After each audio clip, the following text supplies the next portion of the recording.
سو انہوں نے پی ٹی آئی کو تو ذبح کر دیا اور عمران خان کو اور بڑا کر دیا.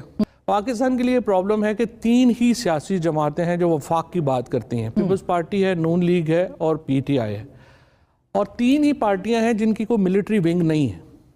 اب آپ نے کیا کیا ہے کہ آپ نے اتنا زور لگایا ہے عمران خان کو گرانے کے چکر میں کہ P T I, P M L N اور پیپلز پارٹی اپنی سیاسی قوت کھو گئی ہیں. اب اس کے نتیجے میں کیا ہو رہا ہے, جب آپ نے پی ٹی آئی کو آپ نے ذبح کرنے کی کوشش کر لی, یہ دونوں پارٹیاں اس ایفرٹ میں ماری گئیں. اب اس کے نتیجے میں کیا ہو رہا ہے, آپ جو یہ کر رہے ہیں اسلام آباد میں پختونوں کے ساتھ جو اوور آل سچویشن ہے, آپ الٹرا نیشنلسٹ کو طاقتور کر رہے ہیں کے پی میں, بلوچستان میں.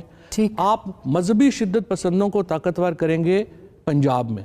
جب نون لیگ جاتی ہے نیچے تو ایکچولی اس کا بھی پاکستان کو نقصان ہوتا ہے. بالکل جیسے پیپلز پارٹی کا پنجاب سے جانے کا نقصان ہوا ہے, پی ایم ایل این کا. نہیں, اور یہاں پہ